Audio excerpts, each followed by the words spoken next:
Olá, sejam todos bem-vindos a mais um Clube do Livro.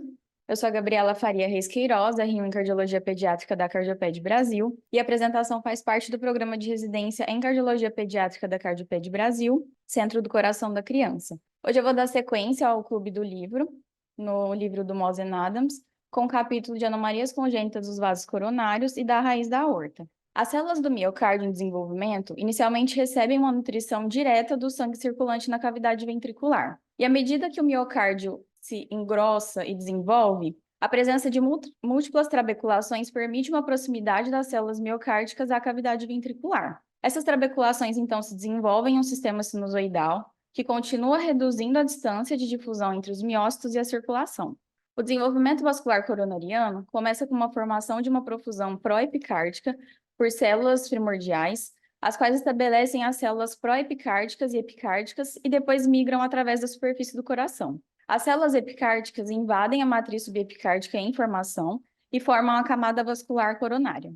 As células epicárdicas, então, sofrem uma transformação mesenquimal epitelial por um processo ainda indefinido, que provavelmente envolve múltiplos fatores de crescimento. Os capilares nascentes estão, então, associados às células mesenquimais subepicárdicas para formar vasos maduros, que se difundem e crescem para dentro, para penetrar na aorta, em vez de brotos coronários dos seios aórticos que se fundem com os vasos coronários. E a presença de anomalias congênitas das artérias coronárias sugere anomalias dessas vias de sinalização ou alterações em fatores locais que direcionam o desenvolvimento dos vasos coronários. Todo o fluxo sanguíneo para o miocárdio é derivado de duas artérias coronárias principais que se originam dos seios aórticos direito e esquerdo de Valsalva. O tronco da coronária esquerda tem um comprimento variável em adultos, em média de 13 milímetros de comprimento, variando de 2 a 40 milímetros, e dá origem ao ramo circunflexo, que segue posteriormente ao sulco atrioventricular. A coronária esquerda principal continua, então, como um ramo descendente anterior esquerdo. A artéria coronária direita dá origem a um pequeno ramo conal e depois segue posteriormente na direção oposta ao longo do sulco atrioventricular. O septo vai ser suprido por ramos perfurantes que entram no septo a partir das artérias coronárias descendentes anteriores e posteriores. Em 69% da população, a artéria coronária direita é dominante, dando origem à artéria coronária descendente posterior, que se estende até o ápice e irriga a parte posterior do septo ventricular. E irriga também a parede inferior do ventrículo esquerdo e o nó atrioventricular. Em 11%, a artéria coronária esquerda está dominante, dando origem à artéria coronária descendente posterior, em 20% a codominância. O sistema arterial coronário esquerdo supre a parede livre do ventrículo esquerdo. E, curiosamente, um número significativo de pacientes com válvula aórtica bicúspide ou com estenose aórtica, cerca de 20 a 57%, apresentam sistemas dominantes esquerdos e uma artéria coronária principal curta. Dentro do miocárdio, pequenas artérias ramificam-se repetidamente até atingirem o endocárdio, existindo conexões entre os ramos arteriais coronários, conhecidos como colaterais, que são capazes de aumentar se houver um desenvolvimento de gradiente de pressão. Aqui apresenta-se uma anatomia normal das artérias coronárias, onde a gente vê a válvula aórtica e válvula pulmonar apresentada com uma IP, o ramo conal da coronária direita, as diagonais, com o primeiro e segundo ramo, representadas ali por M1 e M2, originando-se da artéria descendente anterior esquerda. O seio coronário origina-se da porção proximal do corno sinusal esquerdo e da veia cardinal comum. A grande veia cardíaca começa no ápice e sobe pelo sulco interventricular anterior para entrar no seio coronário antes de percorrer a borda esquerda do coração no sulco atrioventricular posterior, até entrar no átrio direito próximo ao nosso nó atrioventricular. A veia cardíaca média sobe no sulco atrioventricular posterior até entrar no seio coronário. A veia ventricular posterior drena a parte livre do ventrículo esquerdo até a artéria coronária. A pequena veia cardíaca corre com a artéria coronária direita na parte posterior direita e drena para o seio coronário ou diretamente para o átrio direito, assim como as pequenas veias que drenam para a parede livre desse ventrículo direito. As artérias coronárias direita e esquerda originam-se dos seios aórticos direito e esquerdo de Valsalva. A posição do ósseo não parece afetar esse fluxo através. Os ósseos podem ser redondos, ovais ou elípticos, e as artérias geralmente são perpendiculares à parede da aorta. A origem separada do ramo conal da artéria coronária direita ocorre comumente, e a anomalia correspondente do lado esquerdo é a origem separada das artérias coronárias descendente anterior esquerda e circunflexa esquerda, que ocorre em cerca de 1% das pessoas e é mais frequente quando há uma válvula aórtica bicúspide associada. A anomalia mais comum, responsável por cerca de 1/3 de todas as anomalias arteriais coronárias importantes, é a origem da artéria coronária circunflexa esquerda da artéria coronária principal direita. A artéria circunflexa passa atrás da aorta para atingir seu território normal de irrigação. Essas artérias anômalas podem ter uma taxa anormalmente alta de incidência de ateroma coronário, podendo seguir posterior à aorta, anterior à via de saída do ventrículo direito, dentro do septo ventricular, abaixo do infundíbulo ventricular direito, que é o mais comum, e entre a aorta e a via de saída do ventrículo direito. O percurso que passa entre as duas grandes artérias, no entanto, tem frequentemente uma associação à morte súbita em pessoas durante ou logo após um exercício vigoroso. Em alguns pacientes, a artéria coronária descendente anterior esquerda origina-se no seio de valsalva direito ou no tronco da artéria coronária direita. Essa anomalia é rara na ausência de uma cardiopatia congênita, mas ela é comumente associada à tetralogia de Fallot. A origem do tronco da coronária direita do seio de valsalva esquerda é relativamente comum, constituindo cerca de 30% de todas as principais anomalias arteriais coronárias e tem uma incidência significativamente maior em asiáticos e hispânicos. Essa anomalia já foi considerada benigna anteriormente, mas agora existem vários relatos de isquemia miocárdica associada a infarto ou morte súbita.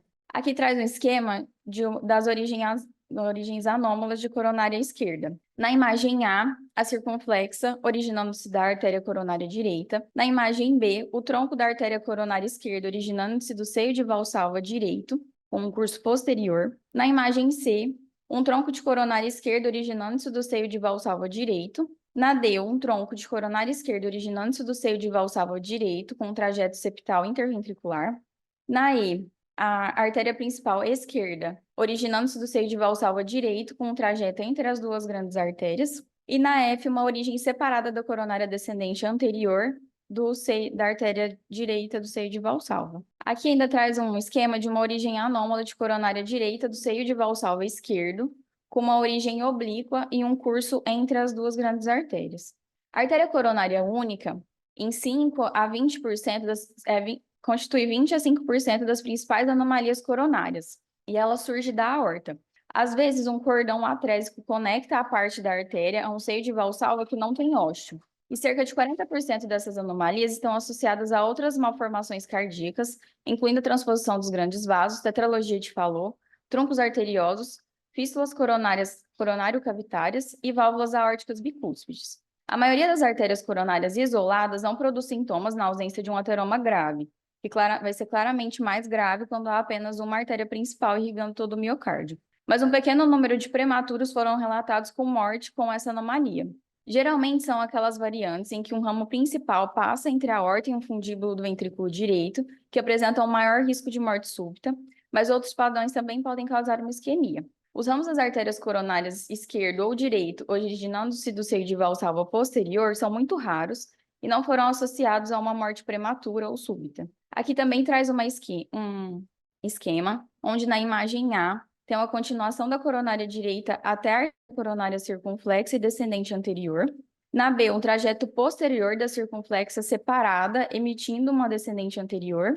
Na C, um curso anterior separado, na descendente anterior, retornando à circunflexa.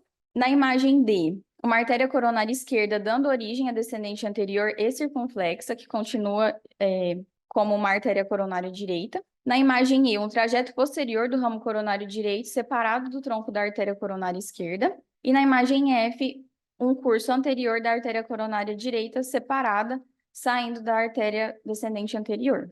Em cerca de 20% das autópsias, há cicatrizes subendocárdicas e, ocasionalmente, um grande território de infarto miocárdico é relatado. Contudo, a rapidez da morte na maioria desses pacientes impede que essas cicatrizes ocorram. Ocasionalmente, uma aterosclerose grave foi observada em segmento nesses vasos anormais, mesmo em crianças. Em algumas anomalias, os primeiros milímetros da artéria podem correr dentro da parede aórtica. E, finalmente, a artéria anômala pode surgir tangencialmente à aorta e seu ósseo pode ser em forma de fenda e principalmente coberto por uma aba em forma de válvula. A morte é quase certa devido a uma isquemia miocárdica, mas o mecanismo exato é desconhecido. O miocárdio do ventrículo esquerdo tem uma enorme demanda por oxigênio durante os exercícios extenuantes. A pressão sistólica aumenta durante esse exercício e há uma ativação do sistema nervoso simpático. Então, a raiz da aorta, distende-se na sístole, e se parte dessa artéria anômala passa dentro da parede, ela pode ser comprimida, e se a artéria corre adjacente à parede, ela pode ser esticada, comprimida ou ambos, produzindo uma fibrilação ventricular ou outros tipos de arritmia. Naqueles com síncope prévia, a isquemia grave pode produzir uma taquicardia ou fibrilação, ou então a função ventricular prejudicada repentinamente pode fazer redução de débito cardíaco. Porque alguns pacientes com anomalias aparentemente idênticas sobrevivem sem isquemia até os 70, 80 anos, ainda é desconhecido. Embora o primeiro sinal da anomalia seja às vezes uma morte súbita ou um infarto do miocárdio fatal, em muitos desses pacientes pode haver uma história de síncope ou dor torácica prolongada. O exame clínico geralmente não mostra anormalidades, e um eletrocardiograma de repouso deve ser realizado para procurar hipertrofia ventricular, evidência de infarto prévio e arritmia persistente. No ecocardiograma, deve ser realizado para excluir uma disfunção ventricular persistente, cardiomiopatia hipertrófica e avaliar a anatomia dessas coronárias.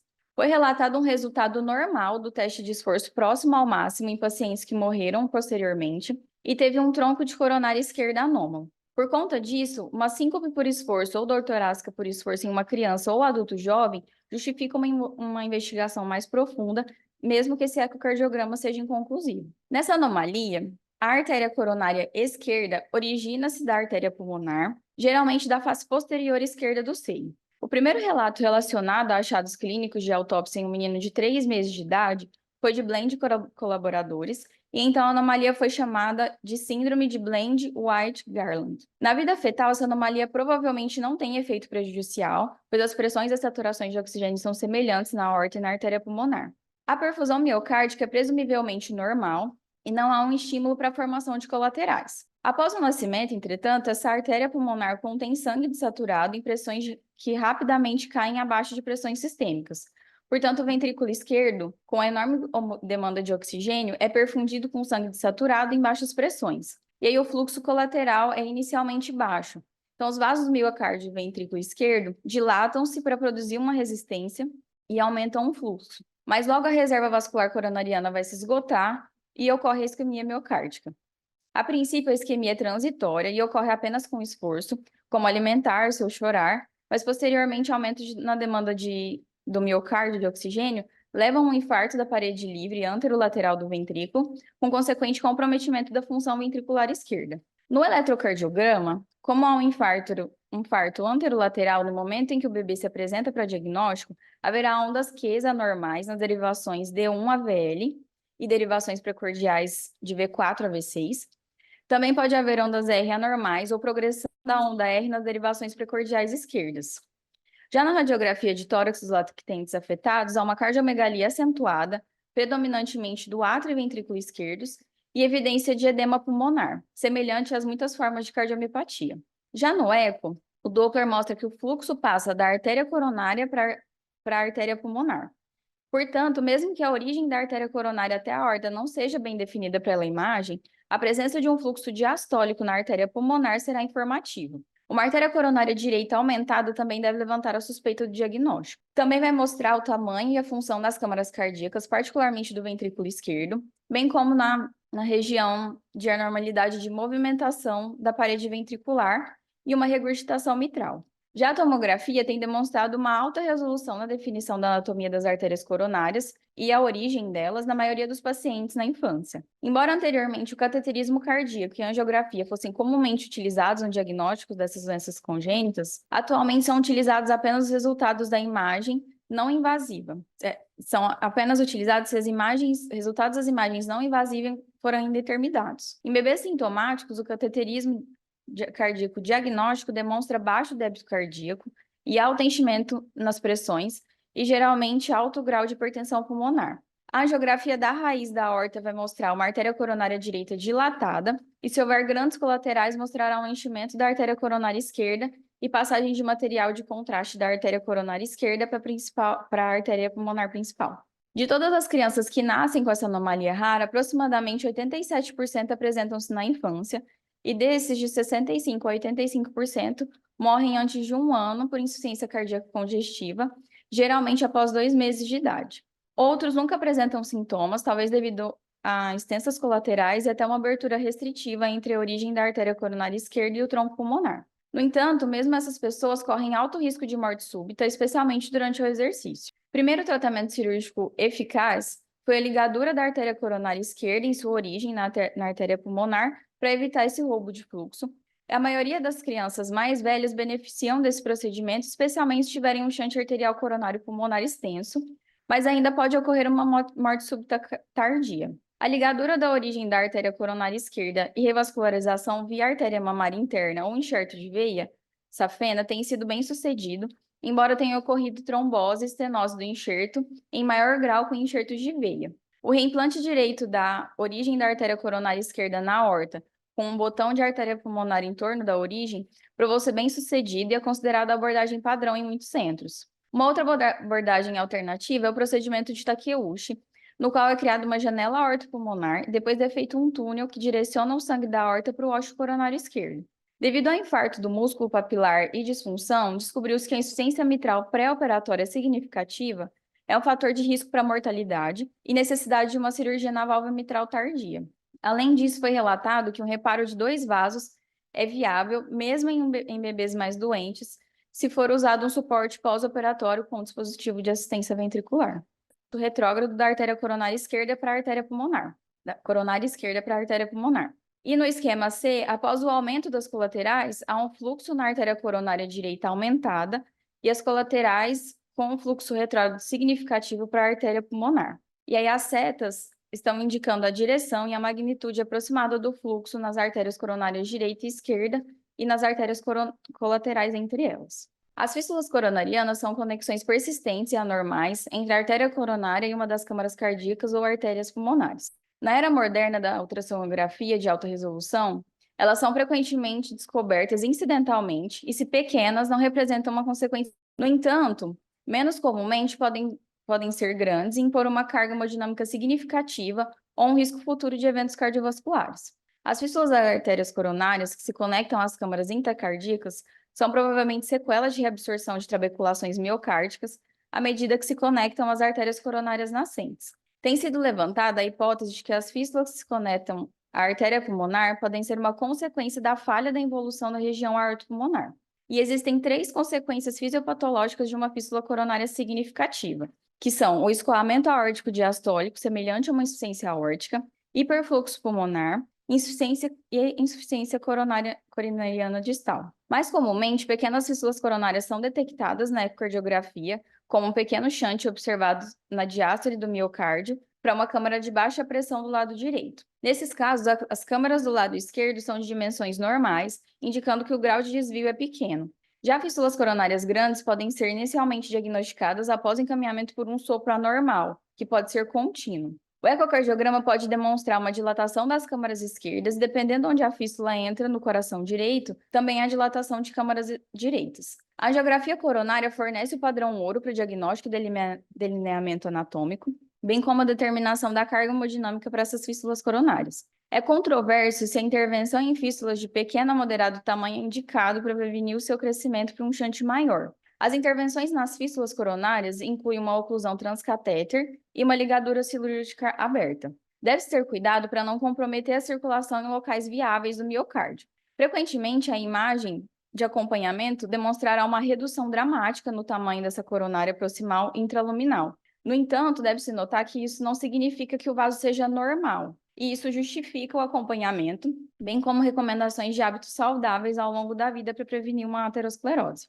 A ausência total das coronárias extramurais é muito rara e acontece mais frequentemente na atresia pulmonar ou atresia aórtica. Em ambas as anomalias, a pressão do ventrículo pequeno e hipertrófico direito ou esquerdo está igual ou acima da pressão aórtica, e os sinusoides aumentados transportam o sangue do ventrículo para ser distribuído na porção distal dos ramos das artérias coronárias. A estenose ou atresia do ósseo, ou nos primeiros milímetros do tronco da artéria coronária esquerda, é uma das mais raras anomalias coronárias congênitas. Os ramos mais distais são normais e desenvolvem múltiplas colaterais a partir da artéria coronária direita. Os pacientes podem apresentar dos 3 meses aos 60 anos de idade morte súbita, infarto do miocárdio ou insuficiência cardíaca congestiva. Raramente ambas as artérias coronárias direita e esquerda, ou uma única artéria coronária, vão vir do tronco pulmonar. A menos que haja uma lesão cardíaca causando hipertensão pulmonar, essas crianças não sobrevivem à infância sem uma intervenção cirúrgica. A artéria coronária descendente anterior esquerda,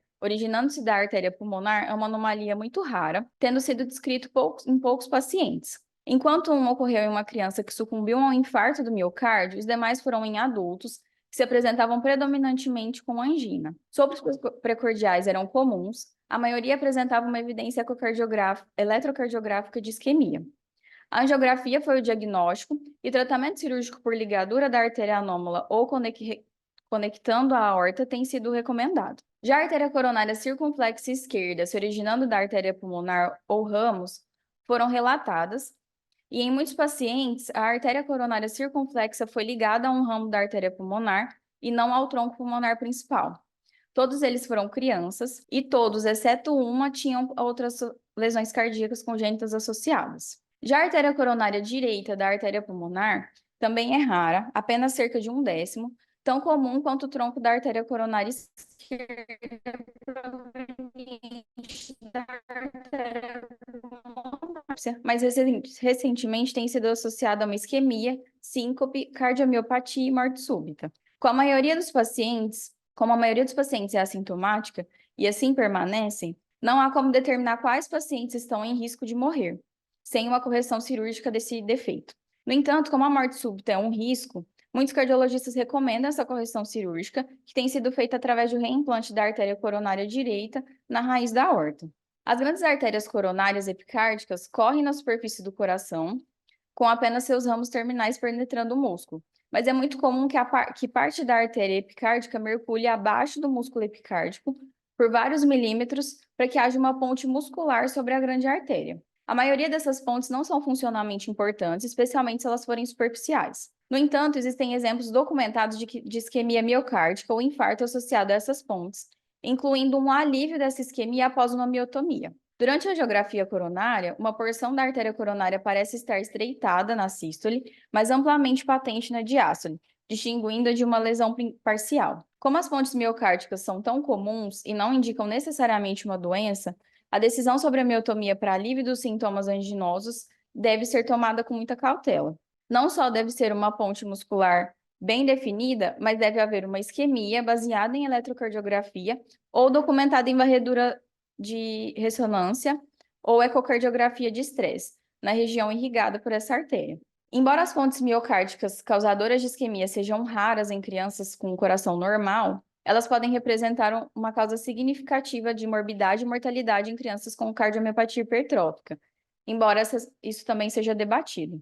Fontes miocárdicas com cardiomiopatia hipertrófica têm sido associadas à dor torácica, intolerância ao exercício, arritmias ventriculares e parada cardíaca em alguns, mas também isso é debatido em outros estudos. Foi relatado que a remoção da ponte miocárdica reduz a incidência de morte súbita e arritmias nesses pacientes. E crianças com cardiomiopatia hipertrófica e sintomas citados devem ser avaliados por imagens de perfusão sob estresse e arteriografia coronária seletiva, e deve-se considerar uma intervenção cirúrgica se for detectado e considerado o causador. As anomalias das artérias coronárias na transposição das grandes artérias são importantes de serem identificadas, porque alguns dos padrões têm sido mais difíceis de transferir na operação do switch arterial. A terminologia das anomalias tem sido controversa, porque a aorta e a artéria pulmonar principal são anormalmente relacionadas e os seios aórticos não apresentam normalidade em suas posições. Os dois seios adjacentes à artéria pulmonar são denominados seios frontais, e a nomenclatura dos seios frontais dependem da relação dos grandes vasos. Se eles estiverem lado a lado, então os seios são denominados anteriores ou posteriores. Se os grandes vasos são oblíquos, os seios ficam à esquerda anterior ou à direita posterior. E se eles são anteroposteriores, os seios estão à direita ou à esquerda. Em 60%, as artérias coronárias provêm de seus seios apropriados e se ramificam normalmente. Um padrão visto mais frequentemente na aorta anterior e à direita da artéria pulmonar. Cerca de 40% dos pacientes têm uma artéria conal grande e anormalmente longa, que supre uma massa significativa do miocárdio. E em 4 a 5%, a artéria coronária descendente anterior esquerda origina-se da artéria coronária direita e atravessa a via de saída do ventrículo direito. Já na tetralogia de Fallot, se as principais artérias cruzam a via de saída do ventrículo direito, dificulta-se a cirurgia com incisão transanular tradicional. Para evitar o corte da artéria e o infarto da parede do miocárdio, que está sendo suprido por ela, o cirurgião pode fazer incisões paralelas à artéria acima e abaixo da artéria, criar um túnel sobre essa artéria ou desviar da região estenótica com um conduto. Embora geralmente o cirurgião consiga ver essas anomalias, a vantagem de conhecê-las com antecedência para planejar o procedimento de forma mais adequada, porque todas essas abordagens interferem na eficácia do tratamento, e num bebê pequeno, isso pode levar à decisão de paliar em vez de realizar um reparo total. Além disso, as artérias anômalas podem não ser visíveis se estiverem obscurecidas por aderências epicárdicas provenientes de uma cirurgia anterior ou se forem profundas no miocárdio. Na transposição congenitamente corrigida das grandes artérias, o seio anterior geralmente é o não coronariano. Devido a essa anatomia, existe alguma confusão sobre a nomenclatura das artérias coronárias que parecem surgir de seios incorretos. Portanto, alguns descrevem as artérias como base no seu território de irrigação. A variante mais comum é a artéria coronária única, vindo do seio direito voltado para a direita. Como na dupla via de saída do ventrículo esquerdo não existe um septo ventricular verdadeiro, não existe um sulco interventricular típico, e os ramos arteriais que correm ao longo das bordas da câmara de saída rudimentar são chamadas de artérias delimitadoras, em vez de artérias descendentes anteriores. Com qualquer uma das variantes de ramificação, pode haver vários ramos arteriais diagonais que correm paralelos à delimitação, ramificam-se e atravessam a via de saída do ventrículo direito, dificultando essa septação. Na dupla via de saída do ventrículo direito, as origens das artérias coronárias são geralmente normais na maioria das formas, exceto quando os seios aórticos giram no sentido horário, a artéria coronária direita surge anteriormente e a artéria coronária esquerda surge posteriormente. Quando a aorta está anterior e à direita, o padrão coronariano é semelhante ao da transposição de grandes artérias, com a artéria coronária direita originando-se do seio direito voltado para o lado direito. Em 15%, pode haver uma única artéria coronária surgindo anteriormente ou posteriormente. Já no troncos arteriosos, as artérias coronárias direita e esquerda geralmente surgem normalmente de seus seios apropriados. Se, no entanto, a válvula tiver mais de 3 cúspides, essas descrições convencionais devem ser abandonadas. O que é mais consistente é que o tronco da artéria coronária esquerda origina-se do seio posterior. As principais variantes incluem ósseo anormalmente altos, estreitamente aproximados ou um ósseo único. Grandes ramos diagonais da artéria coronária direita podem cruzar a superfície anterior do ventrículo direito e contribuem com o fluxo para o septo ventricular e até mesmo para a parte da parede livre do ventrículo esquerdo. Aqui ele traz um esquema das artérias coronárias na transposição de grandes artérias. Na imagem A, que é a variante mais comum, ocorre em 60% dos casos. Na imagem B, que seria a próxima variante mais comum, ocorrendo em 20%, com uma artéria coronária circunflexa esquerda proveniente da artéria coronária direita. E vai ser visto com mais frequência quando as grandes artérias estão lado a lado. Na imagem C, as artérias invertidas provenientes dos seios inapropriados, que ocorrem em 4%. Na D, as artérias invertidas com a artéria coronária descendente anterior, vindo da artéria coronária direita, também 4% dos pacientes. E as variantes com artérias coronárias únicas, que seriam em 8%, intramurais 5%, não são ilustradas nesse esquema, mas ele cita no livro. O defeito aórtico ventricular esquerdo é uma lesão rara de uma conexão vascular entre a aorta e o ventrículo esquerdo. Alguns o descrevem como um túnel que começa acima do ósseo coronário direito, geralmente separado dele por uma crista, e passa atrás do infundíbulo do ventrículo direito e através da parte anterosuperior do septo ventricular, para entrar nesse ventrículo esquerdo logo abaixo das cúspides da aórticas direita e esquerda. Geralmente é curto e à direita, mas pode ser aneurismático, e Levy e colaboradores atribuíram o túnel a uma conexão endotelizada congênita entre a aorta e o ventrículo esquerdo. Outros consideram a lesão como um defeito congênito associado ao adelgaçamento da parte anterior da via de saída do ventrículo esquerdo, onde o seio aórtico direito encontra o septo membranoso. Muitos desses pacientes apresentam insuficiência cardíaca congestiva na infância, com sinais que lembram insuficiência da válvula aórtica, como uma pressão de pulso ampla, pressão arterial diastólica baixa, dilatação esquerda do ventrículo e átrio aumentado e um sopro alto na base. O eletrocardiograma mostra graus variados de hipertrofia ventricular esquerda e atrial. A radiografia de tórax mostra uma cardiomegalia variável, possivelmente sinais de insuficiência cardíaca congestiva, mas em todos os pacientes há uma aorta ascendente dilatada, em alguns protuberância do seio aórtico direito. No ecocardiografia, com o mapeamento de Doppler e a ortografia servem para separar essa lesão da regurgitação de válvula aórtica, pela ausência do fluxo retrógrado através dessa válvula aórtica. Também para diferenciar de uma fístula de artéria coronário ventricular esquerda, pelo achado do tronco coronário direito e esquerdo normais, diferenciar de uma comunicação interventricular associada pela ausência de um shunt da esquerda para a direita através do defeito e de uma ruptura do seio de valsalva pela posição anterior do túnel e a ausência do seio de valsalva dilatado. O tratamento tem sido cirúrgico, mas há uma alta incidência de incompetência aórtica após a cirurgia. Alternativas opções de tratamento também vão incluir oclusores transcatéter em pacientes selecionados. Na imagem, ele mostra o túnel aórtico ventricular esquerdo, num corte sagital, mostrando esse túnel atravessando a parede septal para entrar no ventrículo esquerdo. E a abertura proximal do túnel é superior ao ósseo coronário direito. Uma fraqueza localizada na parede de um seio de valsalva, que é uma lesão relativamente rara no século XIX, leva ao abaulamento aneurismático e até mesmo à ruptura. Deve ser distinguida da dilatação difusa do seio na síndrome de Marfan. Os aneurismas localizados são geralmente congênitos, com afinamento logo acima do anel do folheto, devido a uma ausência de tecido elástico e muscular normal. Esses aneurismas podem aparecer após uma endocardite infecciosa, e às vezes decidir se essa endocardite foi a causa ou a consequência do aneurisma é impossível. Cerca de 75% dos pacientes são do sexo masculino, 2/3 dos aneurismas estão localizados no seio aórtico direito, sendo 1/4 no seio não coronariano e o restante no seio aórtico esquerdo. Podem ser isolados ou em 30 a 50% podem estar associados a defeitos do septo ventricular. E particularmente se for subpneumônico, muitas vezes há prolapso da tricúspide da válvula aórtica e incompetência dela. A incompetência aórtica tende a ser progressiva à medida que a válvula prolapsa mais e torna-se fibroso e rígido. A coarctação de aorta, comunicação interatrial, tetralogia de Fallot e um canal patente podem estar associados às esses aneurismas. Como a raiz da aorta é central, os aneurismas podem romper em qualquer câmara cardíaca, mais frequentemente no ventrículo direito, e praticamente todas as combinações de fístulas sinusais e de câmara foram descritos. Esses aneurismas podem causar sintomas, eles nem sempre se rompem, mas eles podem causar sintomas ao obstruir a via de saída do ventrículo direito, distorcendo a válvula aórtica e causando incompetência, comprimindo a artéria coronária esquerda e causando isquemia miocárdica, ou causando distúrbios de condução ou mesmo bloqueio completo por compressão desse sistema de condução.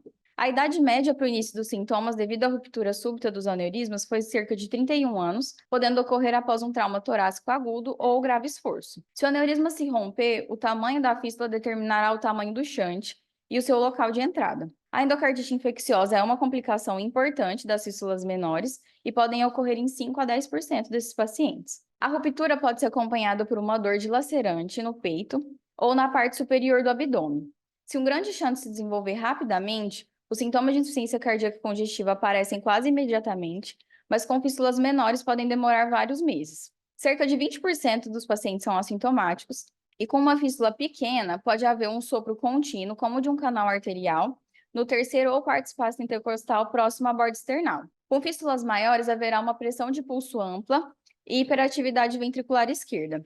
Com uma fístula crônica grande, o eletrocardiograma vai mostrar uma hipertrofia das câmaras e ocasionalmente ocorrem sinais de isquemia miocárdica ou defeitos de condução. Já a radiografia de tórax vai mostrar um aumento das câmaras, bem como congestão pulmonar. No ecocardiograma, com o Doppler, mostra a dilatação do aneurisma antes mesmo da ruptura, mas a ecocardiografia transesofágica pode fornecer informações sobre o grau e mecanismo dessa insuficiência aórtica associada. Anteriormente, o cateterismo cardíaco era utilizado para fins diagnósticos nessa anomalia, para definir a magnitude de qualquer shunt da esquerda para a direita, as pressões ventriculares sistólica e diastólica, hipertensão pulmonar ou qualquer obstrução. No entanto, seu uso diagnóstico foi amplamente suplantado por imagens não invasivas, como a tomografia computadorizada ou a ressonância nuclear magnética, e em casos selecionados foram utilizados dispositivos por via percutânea para ocluir esse aneurisma roto, mas deve-se ter a cautela para não causar uma futura insuficiência valvar aórtica por conta desse dispositivo. Essas foram as minhas referências. Obrigada.